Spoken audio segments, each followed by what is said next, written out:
Salut tout le monde, j'espère que vous allez bien. Dans cette vidéo, je vais vous expliquer comment s'est passé le diagnostic de TDAH adulte chez moi. Donc je ne vais pas vous expliquer de manière théorique comment ça se passe le diagnostic, quels sont les critères, etc. Moi ce que je vais faire, c'est que je vais vous expliquer comment ça s'est passé pour moi, comment ça se passe du point de vue du patient, par quelles étapes je suis passé, quels sont les questionnements qui m'ont mené à demander le diagnostic, qu'est-ce qui s'est passé après.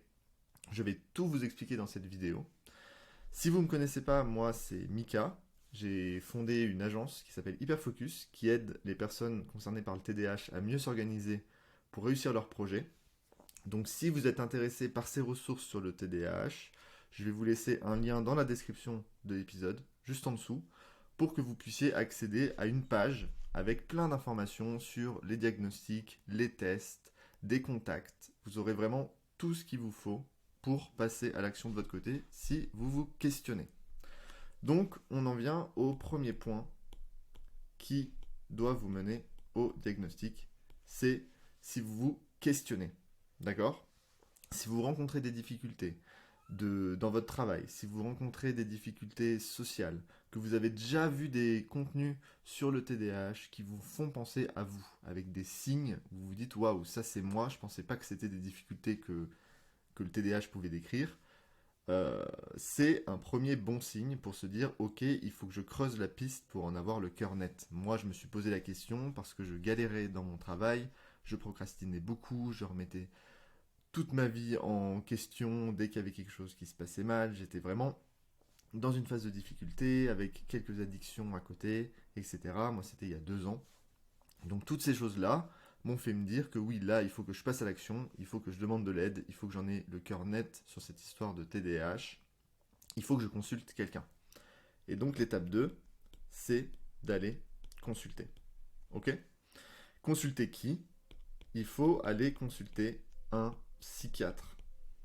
C'est très important. Éventuellement un neurologue, mais dans tous les cas un professionnel de santé. Donc pas en priorité un psychologue, pas un neuropsy, mais un psychiatre ou un neurologue. Eux seuls sont à même de poser le diagnostic de TDAH, parce qu'il faut savoir une chose, le diagnostic de TDAH, c'est pas un diagnostic qui se fait avec un test. C'est pas un diagnostic qui se mesure, c'est un diagnostic clinique.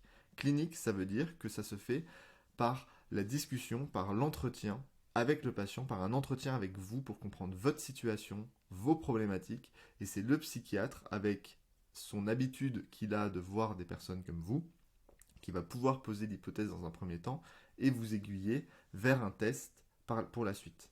Et justement, on en vient à l'étape 1, qui est le premier rendez-vous. Le premier rendez-vous, comment il se passe? Le premier rendez-vous, c'est en général 30 à 45 minutes où vous faites le point sur votre histoire, sur les problématiques qui vous ont mené au cabinet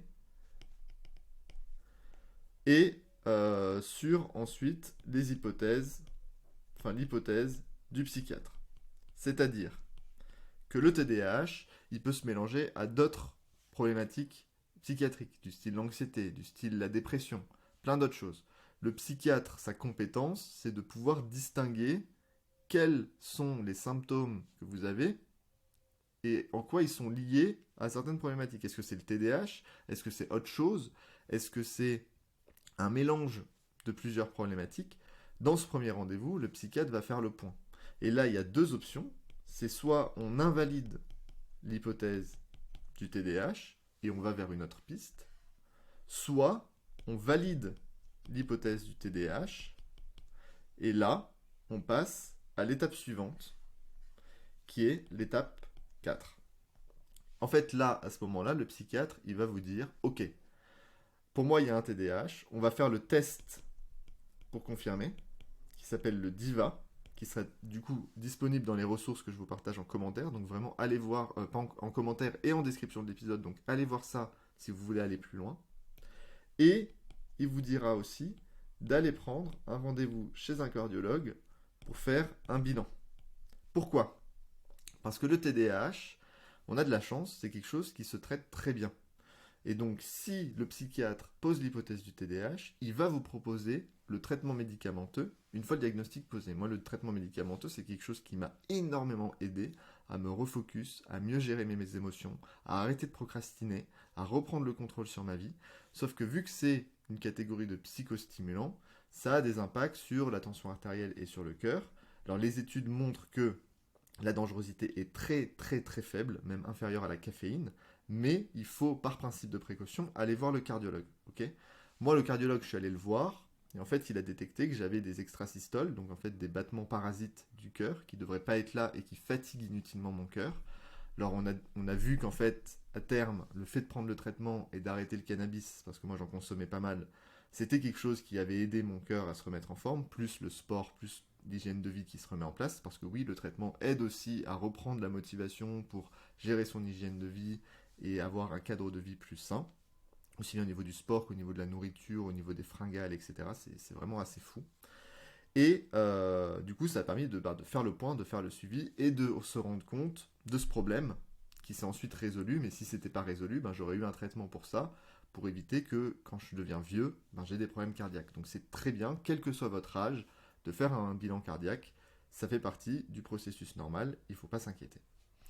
Et donc une fois que vous faites le test de votre côté et que vous avez fait le point chez le cardiologue, ben là, vous avez le deuxième rendez-vous chez le psychiatre où vous faites le point sur le questionnaire, sur le DIVA, d'accord?